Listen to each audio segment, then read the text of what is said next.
I had one person read the book. Some of them are a little lengthier than other ones. One is a poetry book. This one is my all-time favorite.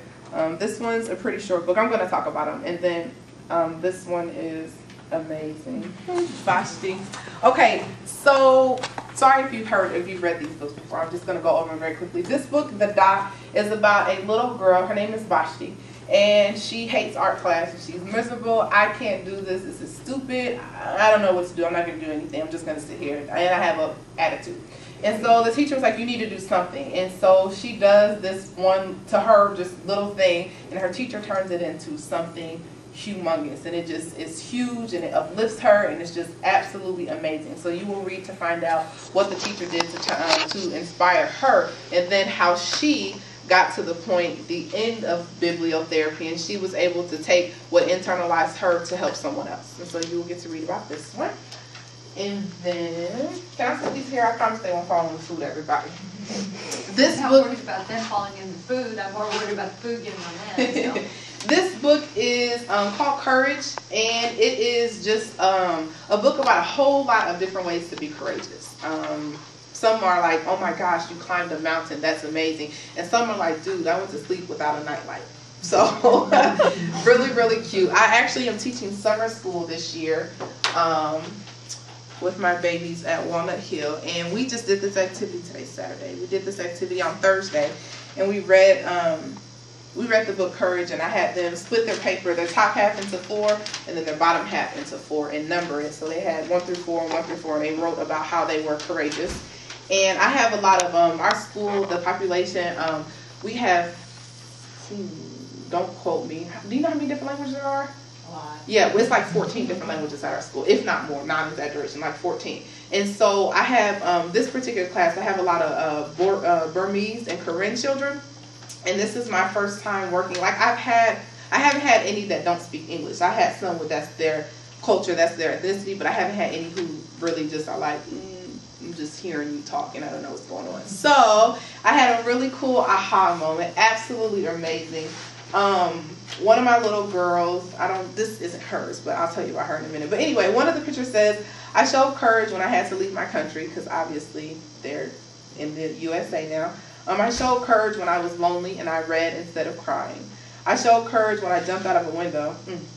I showed courage when my friend told me to climb up a roof. So that was another one. What's this one? It says, my people are scared. This was from He Is Burmese. My people are scared of dogs, and when I seen a dog, I did not run.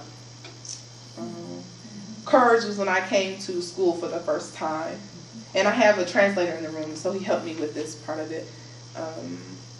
Courage is when I meet new kids. That was another one. No, I'm not going to do that one.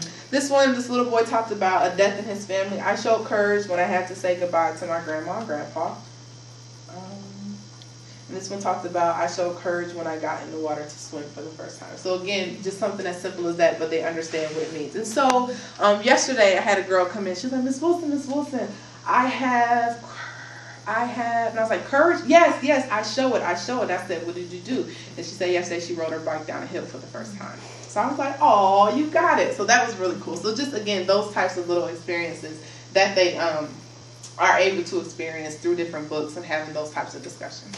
So they got some good vocabulary in there as well.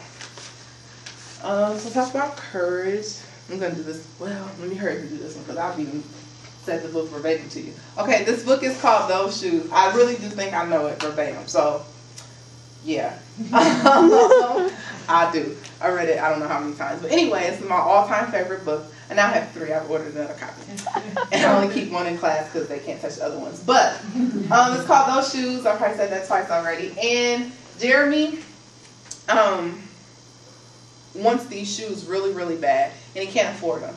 And so he ends up buying shoes that are too small for him. And then you will get to kind of see him grow as a character and see what he ends up doing at the end of the story. And kind of how it makes him feel in his thought process. This is a really good book in terms of kind of a kid's perspective and kind of what they are actually able to think of and what connections they really do make. And sometimes that we as maybe adults don't necessarily give them credit for, not because we don't want to, but just because we're just like, oh wow, that's pretty good, you know, that's really surprising that he would even think that way. So this is a book that really portrays a good picture of that. And then finally, this is another book I probably have memorized. This is Queen of the Scene by Queen Latifah. This book is fun. I do this book every year. I do it once right before conferences, the beginning of school year, so like October, and then I do it again at the end of the year just because to see a before and after type of thing. And it's Queen of the Scene, and it is just a book. It's a poetry book, and it is just a book about how she's just like the boss of everything. Like, I can do this, I can do this, my head's held high, you can do it too, everybody let's go. And we can do all this, and I'm still a kid. I have to go home because it's getting late. You know what I mean? Like, she's just like, I'm the boss. I can do all this stuff. This is like, okay, guys, my mom's gonna get in trouble if I don't go home. So I'm just like, that is the cutest thing ever. So what I normally do with this book is I will read it once, Queen of the Scene. We will listen to Queen Latifah. There's a CD inside. She reads it once, and then I read it again and change the queens to a king for my boys. And so Queens and Kings of the Scene, that's what our bulletin board is. And they will write about things that they are really good at and things that they are proud of. And I've had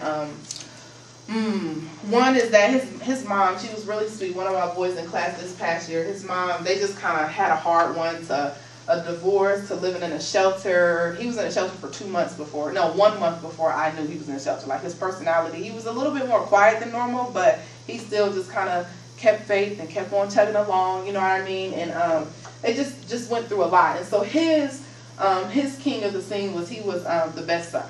He was the best son. I'm sure his mom helped with that and just kind of dealing with some of the things he had to go through. I had another one, Queen of the Scene. She was the best big sister. I think she had a little too much responsibility to be in 3rd grade, but she took a lot of pride in what she did for her siblings every day after school. So she wrote about that. So again, just lots of different experiences. So what I'm going to have you all do is you guys will get in a group. Every group will have one of these. I'm just going to read from it. It was up there, but no big deal. As a group, you will all have your group, and I have one person in the group read it to everyone else. And then you all can write from the student's perspective. So if you were a student experiencing this book, kind of what types of things come to mind, what kind of feelings come to mind when you do this, what connections, did you learn something? Did you learn something about yourself type of thing? Were you inspired to do anything?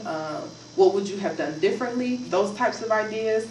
Or you can write questions or quotes and ideas from a teacher's perspective and how you would present this book to the students. And so you can go both ways, however your group is comfortable with. If you guys can't decide, you all can do your own thing and compile it. I have some big paper for you guys to write on. Either way is perfectly fine. And then it says, or you can do both, because like I said, some of the books you're going to get through a little quicker than the other books. So if you have time to do both, if your discussion takes longer, then that's cool too. Be prepared to share when we all finish. Some things to remember. Please be honest. Express your true feelings. If anything, if there's a memory of anything, you all can write those down too.